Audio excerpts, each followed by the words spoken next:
Olá pessoal, tudo bem? Vamos falar um pouco hoje sobre o argumento ontológico para a existência de Deus, atribuído, que é geralmente atribuído a Santo Anselmo. Vamos falar um pouco a definição, o que ele entende sobre como ele formula, né, o argumento. E na segunda oportunidade vamos ver a contestação de Kant, né, sobre este argumento. Mas é bem interessante, vamos entender o argumento ontológico. Tá? O Santo Anselmo, ele viveu aí entre 1033 e 1109, nascido em Aóstia, né, chegou a ser arcebispo, a partir de 1093 até 1109. Né? Defendeu e aplicou a lógica aristotélica vinda de Boécio aos seus argumentos teológicos. Tá? Então, Anselmo vai dizer o seguinte: o incipiente há de convir, igualmente, que existe na sua inteligência o ser do qual não se pode pensar nada maior, porque ouve e compreende esta frase, e tudo aquilo que se compreende encontra-se na inteligência. Né?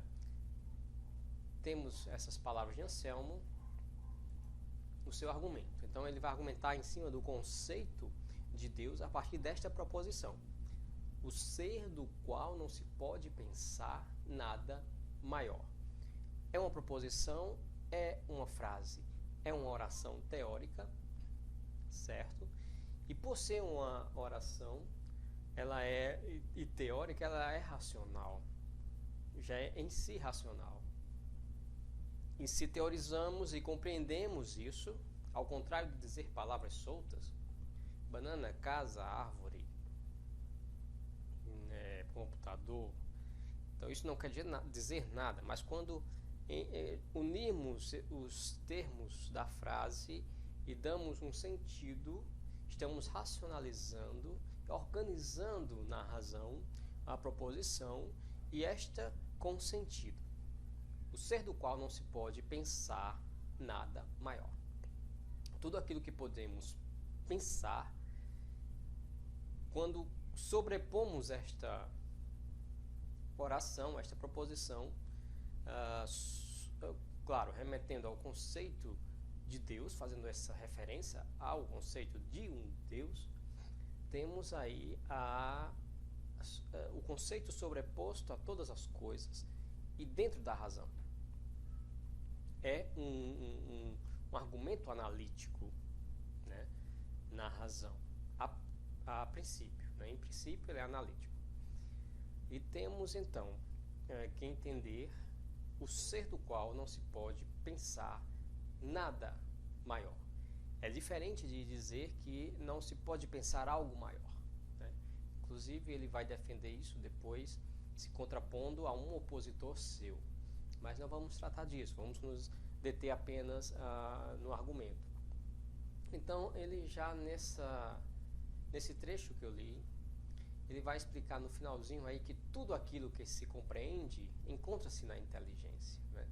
Então, essa é uma tese, né? Um argumento próprio dele, de que, claro, vem de uma herança aristotélica, né? Toda uma lógica, e vai dizer, ele está assentando o argumento dele nesse pressuposto de que tudo que há na inteligência, que é inteligível, que pode ser compreendido, está na inteligência racional, né? Então não tem o que se discutir. Ok, o conceito se baseia nesse pressuposto, a oração, a proposição se baseia nesse pressuposto, e a própria estrutura do argumento, né? É o ser do qual não se pode pensar nada maior, isso internamente, e é um argumento racional, racionalista. Mas ele dá um salto e remete esse argumento para fora, né? E vai explicar que internamente tudo bem, eu cheguei a essa conclusão, Mas e externamente? Será que existe um ser do qual eu não posso pensar nada maior? Bom, no mar eu não tenho no conceito de mar, que é empírico, né? Eu não tenho esse ser do qual não se pode pensar nada maior, porque aí, né, eu vou encontrar o céu, né? Como aquela história lá do índio que adorava a grande árvore, depois chegou à beira-mar, começou a adorar o grande mar, depois viu que o céu era maior, começou a adorar o céu, enfim, coisas maiores e maiores, até chegar a um ponto de querer adorar aquilo que criou todas essas coisas grandes. Então, o argumento é este. Ele remete depois no externo, no mundo, no empírico. Existe algo maior do que o ser do qual não se pode pensar nada maior? No caso, Deus? Não. Não há conceito nenhum externamente que me garanta afirmar esta proposição.